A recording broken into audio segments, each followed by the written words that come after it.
Today I want to call upon my origins in the black church. So I remember vividly my pastor as a child. His name was Reverend Robinson at Brown Hill AME Zion Church in Locust, North Carolina, a small church in the back of the woods. He was a tall man who would often start off by saying something like this: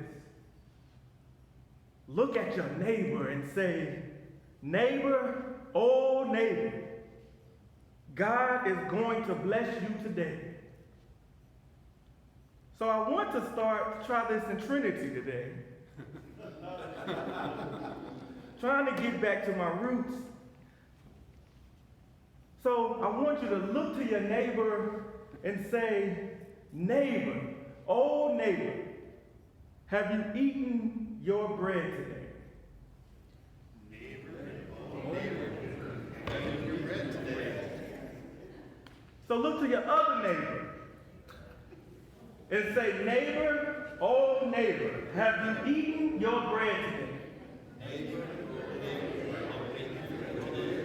bread today? Okay, hold up. Let's do that one more time.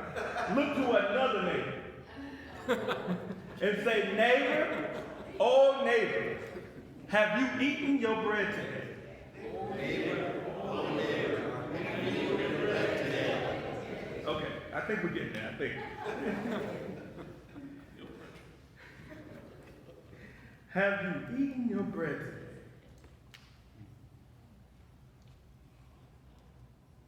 Okay, all right.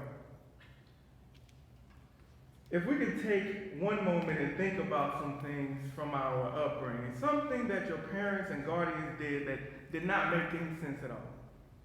Well, at least during your childhood, it didn't make any sense. So I'm thinking about my grandmother right now. One of the things that my grandmother used to do, this may sound small to others, but it was serious to me at the time. She would always give me 2 slices of bread with every meal at the corner of my plate. Please excuse my language. We don't have any young children here. But I didn't want any damn bread. To be honest, this was a typical practice for all of the women in my family who cooked and provided meals for the family in my home and within my family household. They made these delicious meals like roasted potatoes, chicken and dumplings, fried chicken, and one of my favorites, turkey necks, gravy, and rice. So before you cringe, I don't know, everybody in here is not from the South. I just want to tell you, you're missing out if you haven't had turkey necks, rice, and gravy. Matter of fact, where are we going to lunch today? I'm getting kind of hungry right now. My loved ones are turning in their graves because I am most of the time vegetarian. And I say most of the time, but sometimes I slip and get some chicken. Turkey necks. I haven't had it because not yet. But if somebody cooks some that smells like my grandmother's, I will definitely eat some. It didn't matter what they made. There always had to be 2 pieces of bread, white bread, in the corner of my plate. I'm being truthful when I tell you that I hated those pieces of bread.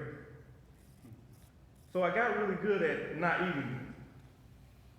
Let me tell you something about my family. You do not waste food. We had to make sure the plate, we basically had to eat the plate when I was a child. It was one of the 10 commandments. Thou shalt not waste food. I'm convinced it is in here, in the Bible somewhere. I have not found it yet, but I think it's in there. You could often find a family dog leaping from under the table with crumbs at the corner of his whiskers because I had slid the bread under the table. I would wait until an adult turned around and balled the bread up in a plate. Or one of my favorites, I would pack the bread in my pockets and go use the restroom. So there's loaves of bread my grandmother's old house that I flushed. One day I asked my aunt Gaynell, who passed recently, why she always gave us a piece of bread. This was my grandmother's sister. Her words changed my relationship to the bread I hated so much. She said, Dale, when I was a child, we weren't sure if we were going to get our next meal. We never knew when we would eat, but my mama, my great-grandmother, made sure there was always bread in the house. Grandma B always kept bread in the house. The thing about bread is it expands in liquid, so it makes you feel full. Bread that makes you feel full. Bread that makes you feel full. I think that Christianity as a religion has continually done what I was doing at the table. See, I wanted the hefty meal at the center of the plate because it tasted good, but I often rejected the kind of crusty pieces of bread at the corner of my plate. Let me say this again. We live in a society where that which is at the center, the normal, the accepted, that which is defined as beautiful and good, is what typically defines our lives.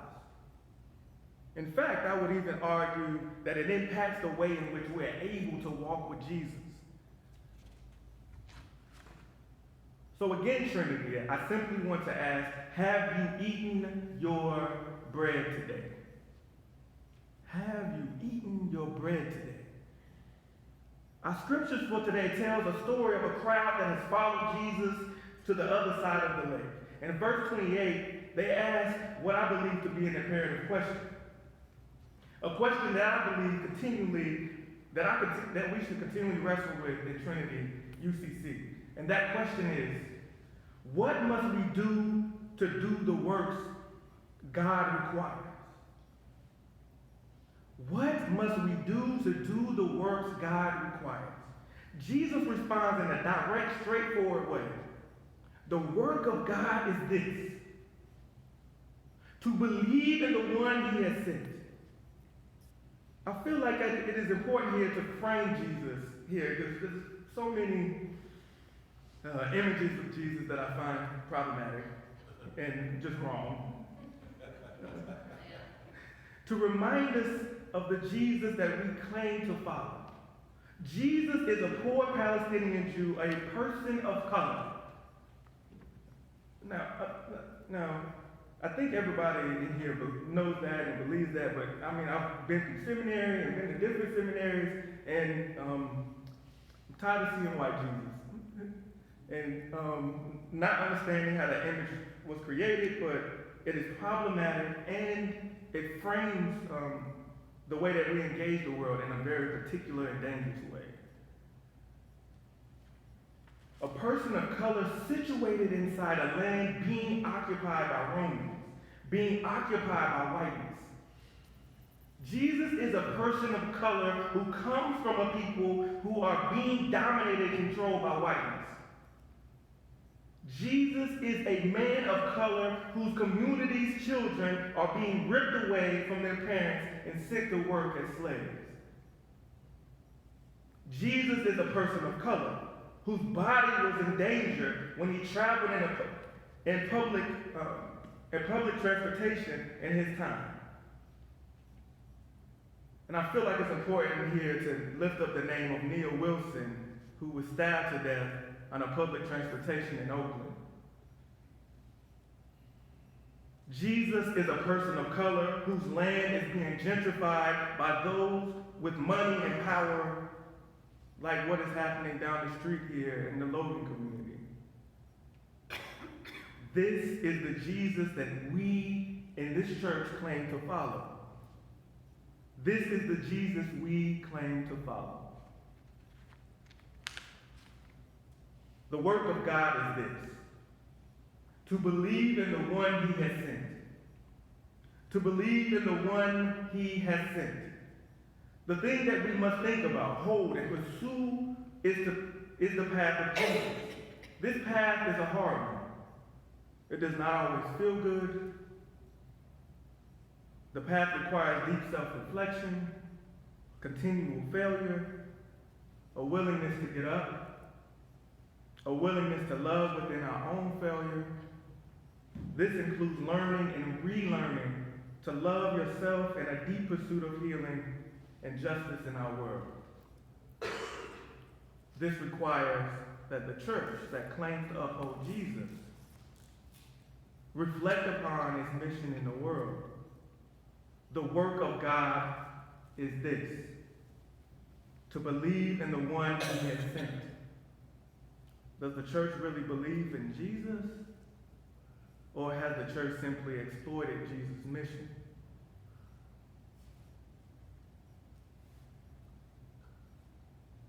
It often seems like the church hates Jesus in the same way that I hated the bread at the corner of my plate.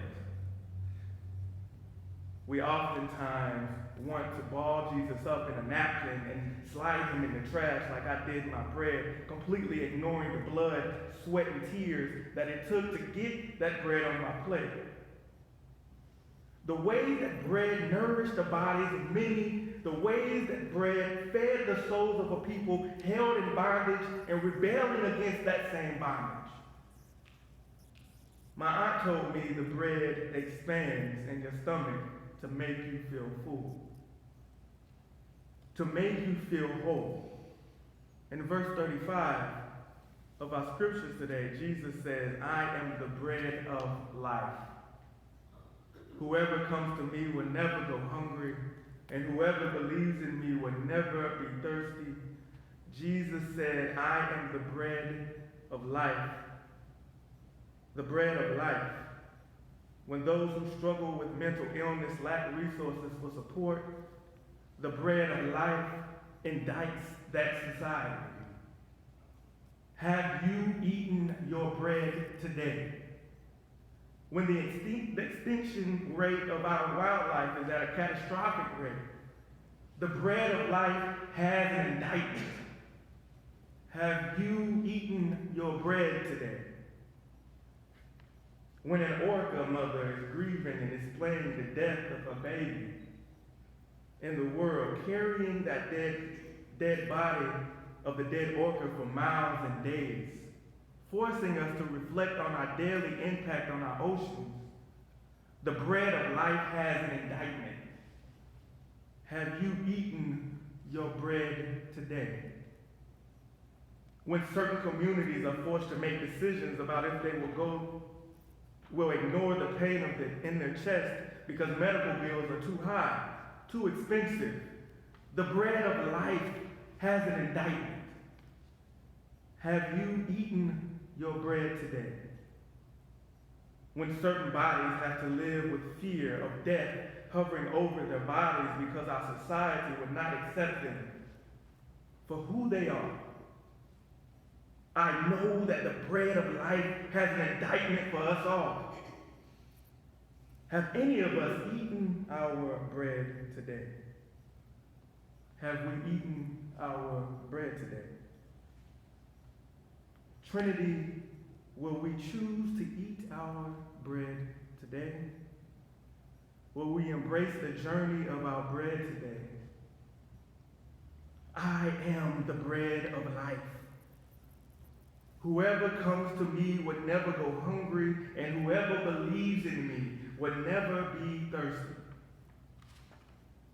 The church as an institution has typically walked with the ways of those in power. But I will tell you today that Jesus calls us all to walk with the ways of God, to walk with the bread of life. My aunt taught me about the history of the bread in the corner of my plate. How it held a family together in hard circumstances, and how it fueled rebellion in a society that did not acknowledge their humanity. The bread of life gives us that same opportunity. The bread of life is a call for healing, a deep and loving practice of healing, one that centers compassion, sweetness, gentleness, rebellion, justice, and love. May our beloved God continue to give us the tools to continue on this mission of healing and justice in our world. Jesus says, I am the bread of life.